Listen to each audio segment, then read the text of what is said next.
Good morning, everybody, and welcome to the David and David on Real Estate podcast. We are on podcast number 105, and we're here with the Ash Alice Group. Ash Alice, you're the number one team at Sutton Summit Realty for many years in a row. Welcome back to the David and David on Real Estate podcast. Thanks so much for joining us again. Thank you. Thank you for having me. Thank you for having me. Absolutely. And Last today, time, last time we talked about team building and team leaders. Fabulous information, Ash, and you're inspirational just in your role as your growth just as an agent and then developing a team.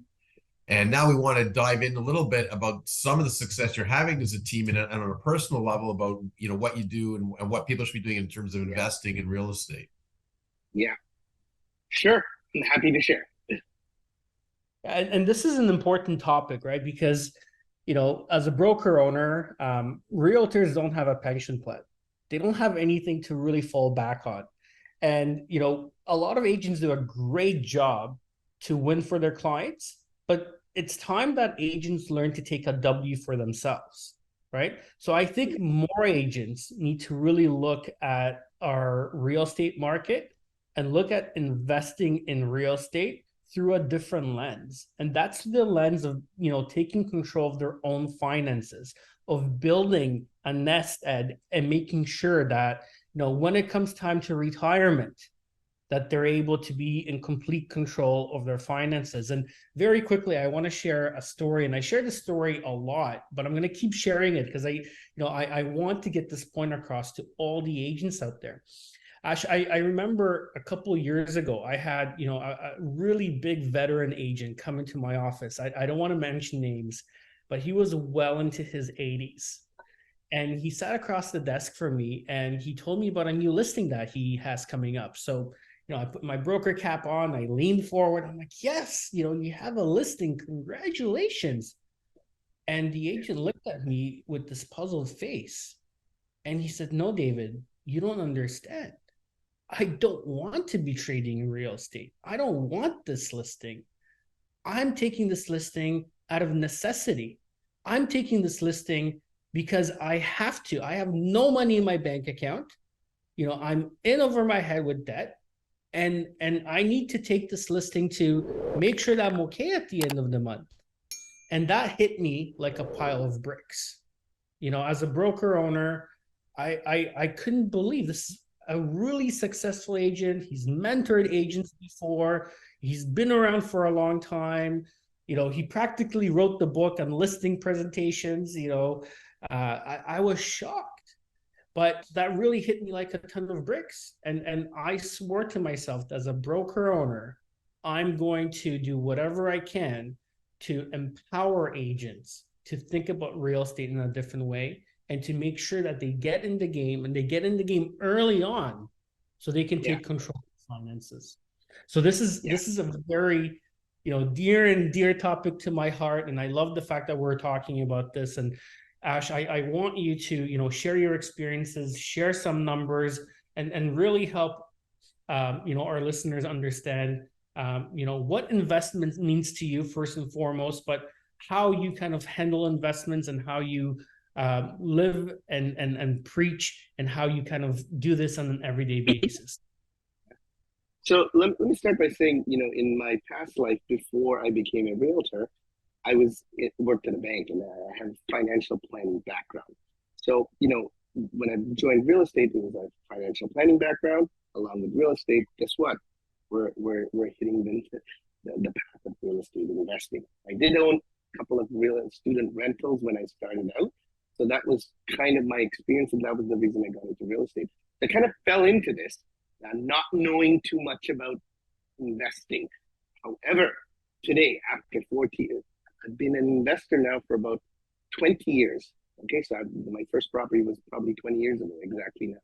So I have a fair amount of experience, and you say, what is investing? And investing to me is, having my money work for me double, triple time what I could do while I'm sleeping, while I'm playing with my dog, while I'm taking my daughter for Halloween, while we're sitting on the beach. My money is working for me. And if you look at all the different investment vehicles out there, stocks and bonds and Bitcoin and this and that, and the safest investment, the safest is real estate. Okay, that is the safest investment.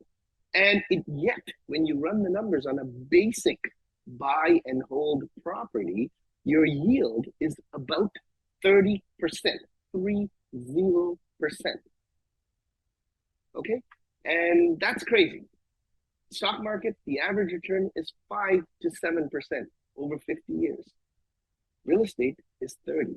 Now, a lot of people think about appreciation as the way to make money, and oh, the market's going up, I made money. The market's going down, I lost money, I'm never going to be an investor.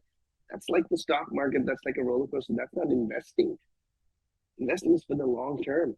Tenants are paying down your mortgage. There's some appreciation built in. There's tax write-offs happening. There's the mortgage being paid down. And then the property grows in value. And all of a sudden, you're building yourself an income stream. So when you're not working, you have tenants pay your mortgage. Your tenants are funneling your lifestyle. One of the analogies I like to use is if I want to buy a new car, if I want to send my kids to private school. Okay, so let's say I want to buy a car because I'm in the process of looking at doing that right now. So a car, let's say $50,000. Okay, let's use that as a number. I have no idea what it is. But the way I would do it is I would take, instead of going and dropping 50,000 on a car, I would look to buying a property that would generate enough money to pay. So let's say the lease on this car or the loan or whatever is $500, $800, $1,000, whatever it might be, $1,000. I would buy a property that would generate me $1,000 of cash flow to pay for my car. So my car is free. And when you start having that investor mindset, the world changes. And that is how I structure my life.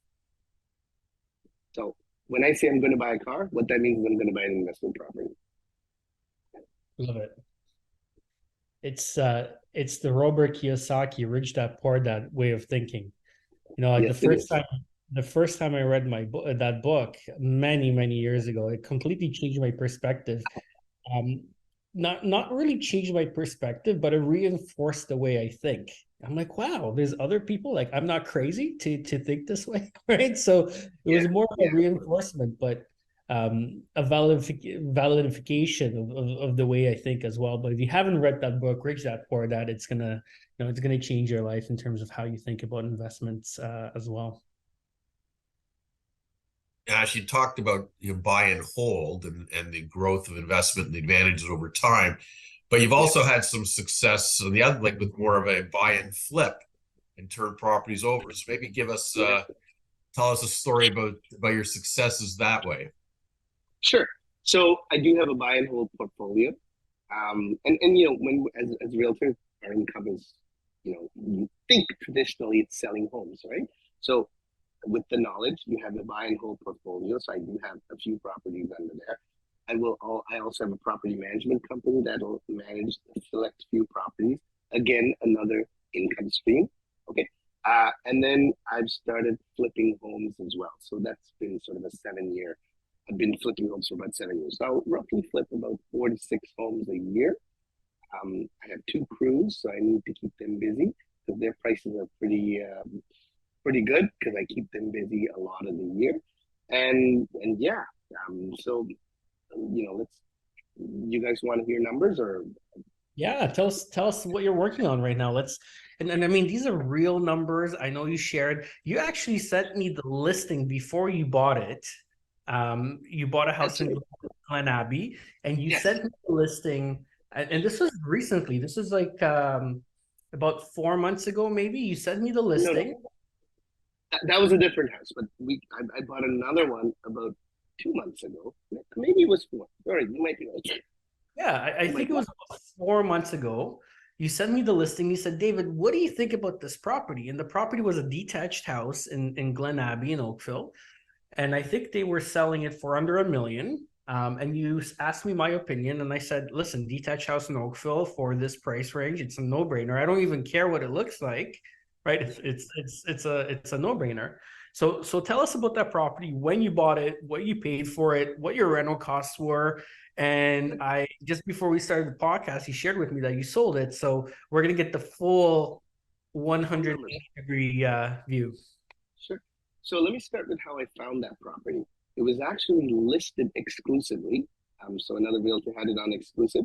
I was driving by, with dropping my daughter in piano class, and I saw the exclusive. I gave the agent a call. She's like, 950. Okay, it needs a lot of work. Now, I didn't need to see the inside of it, but I know that 950 was a great price for a detached home. So on the spot, I made her an offer, full price, and I said I want it. She's like, "Do you not want to see them?" I'm like, "No, these are the terms." Go ahead. Sorry, a couple questions. Did Yes, you give her the co-op side of the commission? yes, I did. So Smart. she represented me on that deal. I wanted the deal. Okay, Yeah. so great question. I didn't fight for the commission on this. I was like, "You represent me," and she didn't understand that. Like, she's an older agent. She's like, And "What a game lot am of I playing?" clients make this mistake when they buy properties from themselves, right? They want to get the benefit of a 2.5%. But what they don't understand is that, and I can't She believe I'm doesn't need to. on a podcast, right? But you have to incentivize the other realtor to work with you, just Yeah, like any other client. And they're going to work twice as hard to represent you in that transaction yeah, because, money is a motivating factor here, right? So it's all about grabbing the dollar and letting go of the penny, right? You yeah, have to have that mentality if you're an investor, if you're investing in real estate. And I do this all the time. The first thing I say when a property is listed, far away or if it's an exclusive listing, I say, look, I'm the broker owner, but I want you to represent me. And they're always shocked by that. And they're like, why? I'm like, well, because it's your listing, you're the area specialist, and I want to get this deal done. And they're like, yeah. Okay. but it helps to get the deal done. Yes. So that is what I did exactly to the T. So we closed on it about 8 weeks ago. I had my crew ready to go. So again, purchase price was 950, give or take. 930. 930 was the number, I believe. Okay, 930 was the number.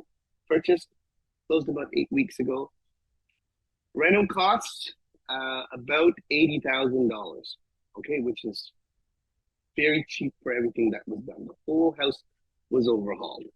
Okay. Rental costs. So now we're at about $1,010,000 total cost in. At the time when I purchased it, I was hoping for 1.3 at the time. Now we're going into summer, but I know markets are changing, and at the time I knew markets were changing. So at the time of listing, now 1.3 was very high. Okay, like it wasn't really realistic. But at the time of listing, I was hoping for 1.2, which is a really good spread. Okay. So again, 950 purchase, 930 purchase price, about 80,000 in renos, some carrying costs in there, land transfer tax. You need to build all that in. And I was hoping for 1.2. 8 days on the market. I did a price reduction to 1.169, 1.17, let's call it. And I got multiple offers, and I sold for full price. So, you know what? 8 weeks of work is not bad. And you need a full six-figure salary that most people take 52 weeks to earn. It was slightly under 6 figures once you build in carrying costs and whatever, but it's 8 weeks. And you know what? I didn't do the drywalling or anything. I didn't do anything. Like I found the house, I made the deal, and then the rest of the team goes to work on it. And then I put it up for sale. I'm impressed you got the reno done that fast too. So again, because if you had to sit on it for 6 months till you can get the reno done, it adds to your cost and everything, right? It totally adds to your cost. So this is where the experience comes in. So as doing more, you close depending on when your crew is ready to step in, and you already have the crew. Most people have to. If you're doing your first one, you have to shop around. Does this guy do it? Does the second guy do it? But I know their pricing, and we're good. So when I call them, they're ready to go on November 1st, closing date, or whatever it might be, right? So that helps. So all that comes with experience. The first one, it's a little harder because if they don't know you, you don't know them. But then the second time you do it, it's so easy because if they ask me what color the paint is, you know what I say? Same as last time. If they ask me which baseboards to buy, same as last one. What color is the toilet? Same as last time. So guess what? All of the work is done. Like it's pretty. You know, I'm exaggerating when I say everything's the same as last time, but it takes out 80% of the work. So it's much easier to replicate, duplicate, and keep going. So yeah, so those are the numbers on the flip. And in fact, I actually sold 2 flips. One was supposed to be, and this is a crazy story I'll share with you guys. I bought it last year, November of last year. So literally, sorry, September of last year. It was in Hamilton, and that was a dead market back then. Okay, it was like doom and gloom, world's falling apart. So I bought it for $560 at the time. It was supposed to be a flip. Bought it for $560, did minor work, let's call it 600,000. I was all in. And I remember listing it for 710 in December, 720. It should have warranted that number. It didn't sell. And then, you know, I was thinking about it, and all of a sudden I said, you know what? I'm not going to sell this house. It's a 2-story, huge lot. I'm going to take it and I'm going to keep it. And I'm actually going to convert it into a triplex and add a garden suite in the back. Okay, so this is the plan. So now I wasted money on renovations, right? Oh, you know what? But I'm an investor. So I look at the big picture. So I decide to renovate this, get permits, and we triplex it. So we just triplexed it literally a month ago. I still haven't put the garden suite in, but on the triplex, the revenue on this $560,000 property in a location is $75,000 a year, 3 units, $75,000 a year. You can also drop a garden suite, and you'll get another 30 grand. So $100,000 revenue. And I got a whim here and last week, 2 weeks ago, and I decided to put it up for sale. I'm just like, yeah, what the heck? Let's just put it up for sale. Put it up for sale. I sold that too. So that's gone. I bought it for $550 or $560. I spent about $250,000, $200,000, let's call it, on all of this carrying cost for a year and change, renovating and so on. So let's call it $750, round number. And I sold it for $1 million, just over $1 million last week. Also, not bad. Now the new buyer can put the garden suite in themselves and whatever, but that's a long flip. It's a totally different model. It's high risk. You need to have pockets to be able to take that on, I guess. But the plan was to keep it. But last minute, I just needed to sell it because I needed some cash, whatever it might be. So that's what I did.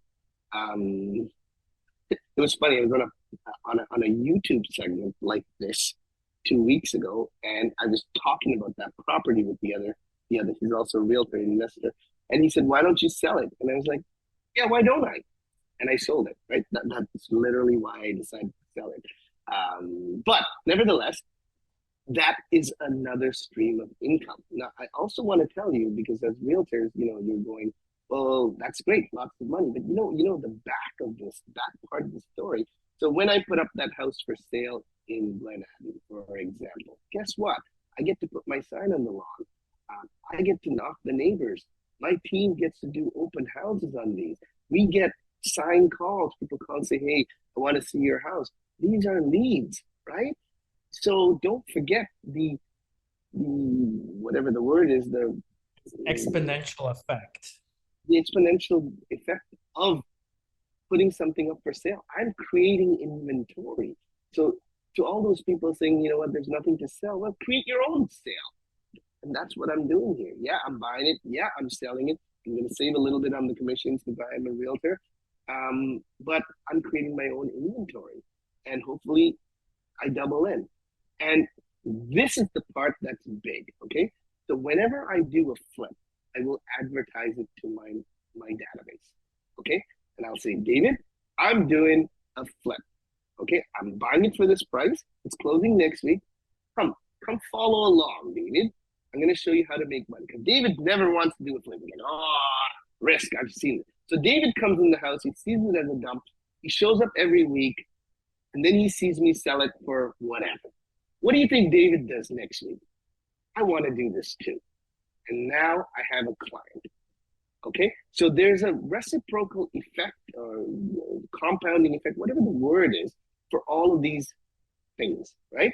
So yeah, sure, I get to make some money at the end of it, but I want to find clients to feed my agents so they can take those clients out and teach them how to flip. And if they do a flip, guess what? They're buying and they're selling very quickly. And if they make money, they're buying and selling again. So you've got, say, 4, 8 deals in a year if they're able to turn it that quickly. And that is why. I think the next step is to, have a camera crew follow you around and start an HGTV show. Because whenever we talk, whenever I hear your story and how passionate and how much you love and how entrenched you are in the real estate world, I absolutely love it.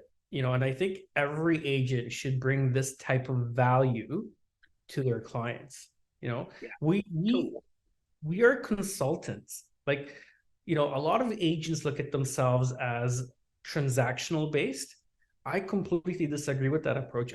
When I look at, professionals out there in other industries, I think if you do your job correctly, I think you're up there with, the lawyers, the accountants, the financial advisors. I think if that's the type of value you give to your clients, you are going to generate clients for life. Think about how quickly you're moving the needle and what kind of impact you're making in their lives. Like, what other agent, they're going to be loyal to you forever. They're going to say, you know what? You won't believe what Ash Alice has taught me to do and how he moved the needle on a big way and impacted my finances. They're going to tell everybody. They're going to follow you for life, right? Investor clients are not emotional. They look at the numbers. They're always looking for their next deal, right? And investor clients become retail clients as well, meaning that, every 3 to 4 years, they also sell their primary residence. So not only do they transact for deals, but every 4 to 5 years, they also sell their primary residence. And they're always going to be coming for you. And Ash, you've seen this time and time and again. Everybody that you help get into the upper echelons, they do a couple flips, they invest into some buy and holds, they start making money, their portfolios start growing. What do you do next for them? They sell their $2 million house, and now they're buying a $3 million house. Exactly. You do a couple more transactions with them. Now they're buying a $4 million house. So, right. Yeah, this is 100% right. So, you don't need to always go find new clients. You can work your existing client base, teach them how to build wealth, build the wealth for them. And you know what? That'll result in multiple transactions. Investment properties, you can sell a few of them, right? And then take it a step further. Teach them how to do joint ventures, right? Again, the banks can say, oh, you can't qualify. Well, let's partner up. Now, for all this stuff, it's not like, oh, joint venture. Well, what is that? I don't know. But you know what? I'm doing all of this myself. I partner with clients, right? I have partners and clients, and we do these projects because they want to be a part of my thing. And I'm like, let's partner up. So we do that. But you've got to learn it. You've got to be doing it to be able to share the knowledge, I think.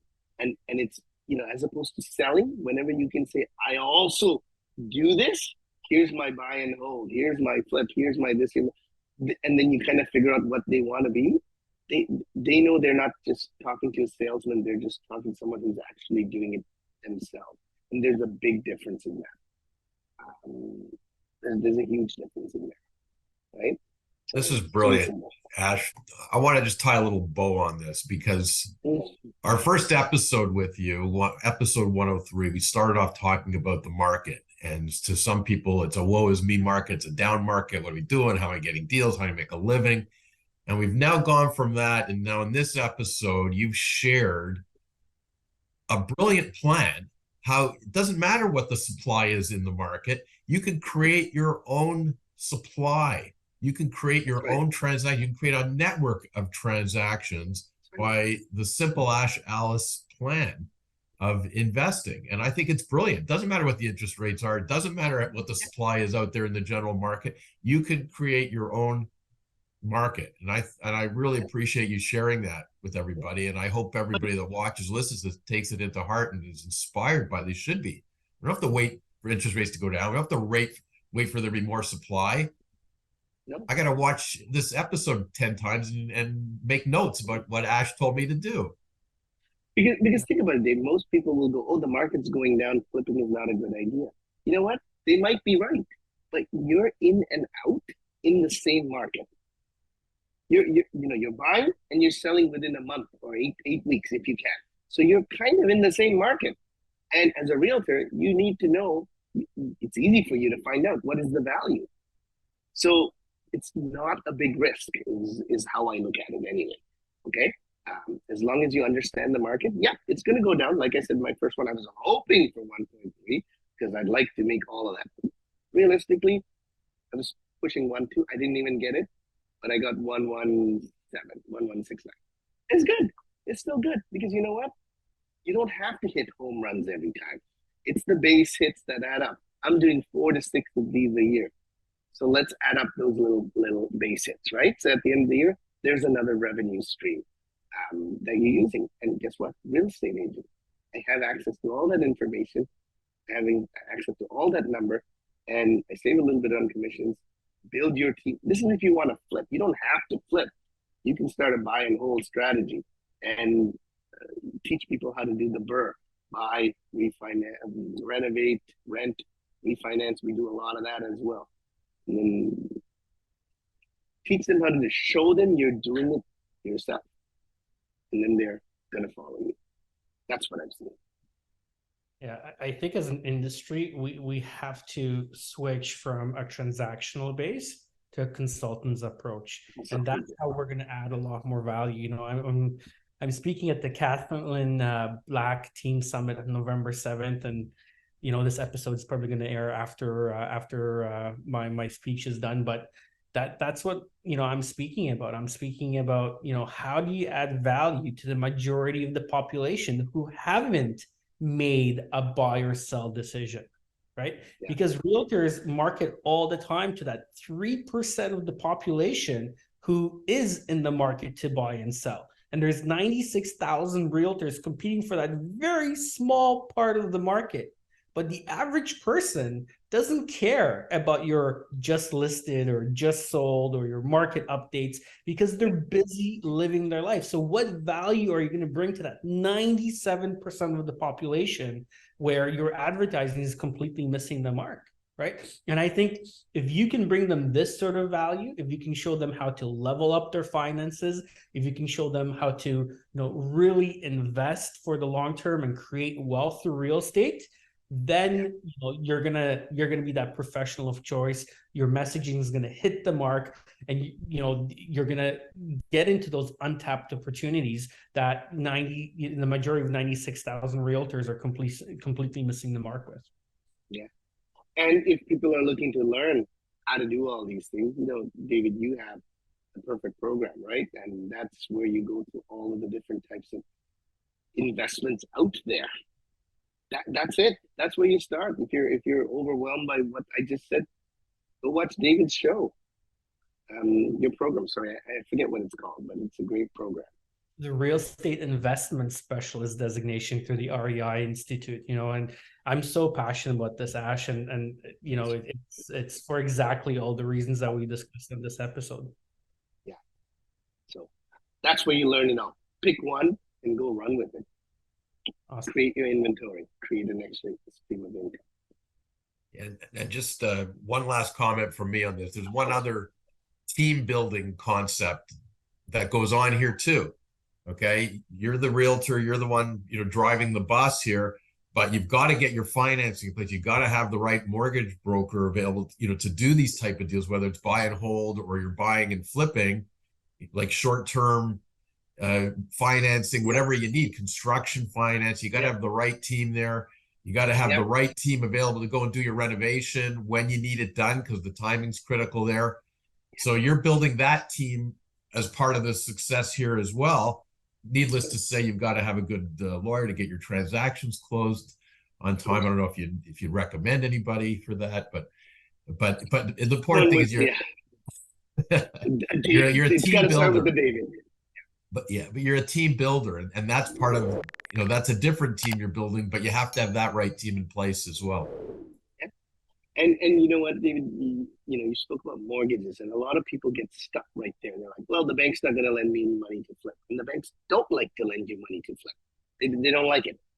But, as you understand, and you're like, okay, I can make $100,000 at a 6% loan, or I could get private money. Oh, 10, 12%. Forget it. There's no way I'm paying 12% to anybody.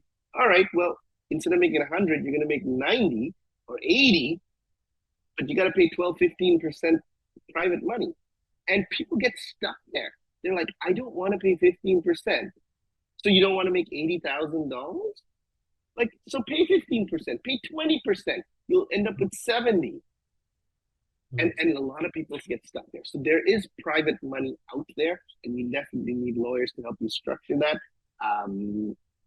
But and there's two sides of the coin to that conversation, because I was recently talking to one of my really good friends who's a really big private lender, and he confided in me, and he's like, David, I lend people all this money, and I make amazing returns.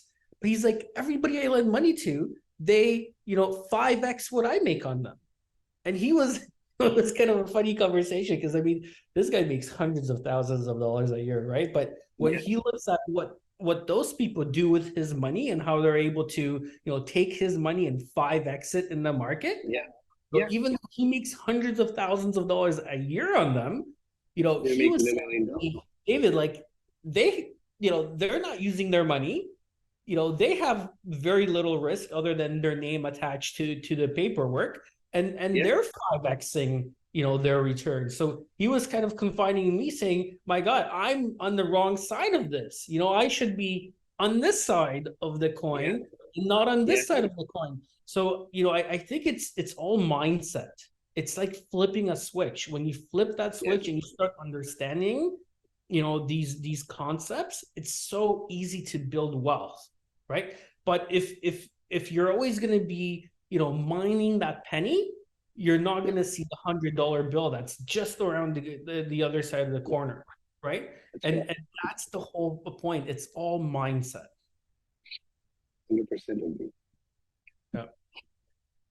Ash, thank you so much for joining us. This is an unbelievable episode, probably one of my favorite episodes, that we did, just because I think we just, really unpacked so much awesome information, and really just kind of, tied a bow on it, like David Korman said. But thank you for joining us. Thank you for sharing your insights. Thank you for being so transparent with everything. And for the people that are listening, please reach out to Ash. Take him out for lunch. Pick his brain.